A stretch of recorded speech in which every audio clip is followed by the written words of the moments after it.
This is Chris Otts from WDRB News in Louisville, Kentucky. We are home to UPS's Worldport Global Air Hub.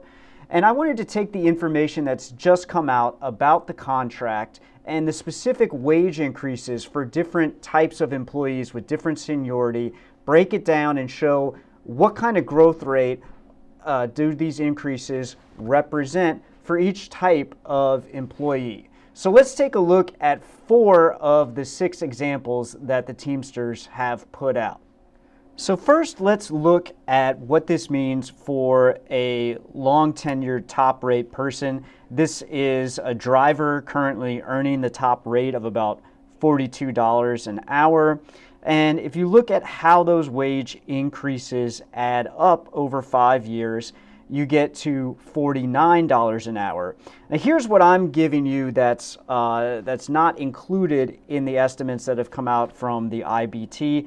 I went ahead and calculated what's called a compound annual growth rate. This is basically taking these uneven wage increases over the 5 years and kind of averaging it out to say, how much does this wage increase represent in terms of an annual growth rate? One number. So for these top earning folks, it is about 3.38%. And the way to think about that is this contract kind of locks in a wage increase year to year compounding of 3.38% for 5 years.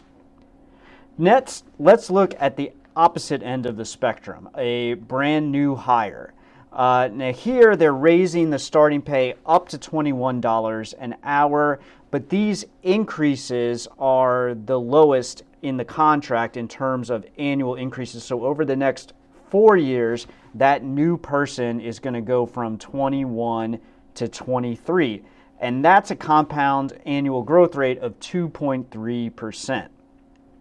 Next, let's look at a long-time part-timer. This is someone with 15 years of service. And if you start out at $26.89, you're going to get that general wage increase boost plus an additional $1.50 right off the top in year 1. And that will bring you up to $35.89 by the end of the contract. That $1.50 does a lot because it sort of sets up a higher base of growth for the future years, but it is a one-time boost. Overall, this represents a growth rate of about 6% per year. And finally, let's look at, I believe this is the biggest part of the workforce, part-timers with less than 5 years experience. So they won't be getting the longevity increases that those with more than 5 years will get. But if you're at a lower wage rate, boosting up to 21 and then adding in the general wage increases, these folks really seem to get the biggest bang out of this contract. So let's say that they start at $16.65. Well, right in year 1, you're going to get that general wage increase of $2.75 plus a catch-up to boost you up to 21. So that's worth another $1.60. And then there'll be general wage increases on top of that, bringing you to $25.75 over the 5 years, and that is a compound annual growth rate of 9.1%. So 9.1% growth in wage per year on average. Pretty good growth rate considering we're talking about a guaranteed 5 years locked in. Now, whether these increases are sufficient, that's going to be up to you guys, to the UPSers, to decide.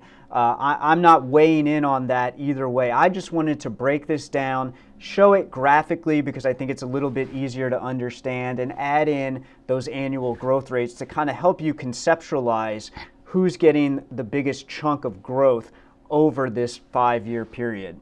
So I hope this was helpful. I'll keep paying attention to the details that we're learning about the contract, and you can reach out to me, Chris Otts, WDRB, on Facebook.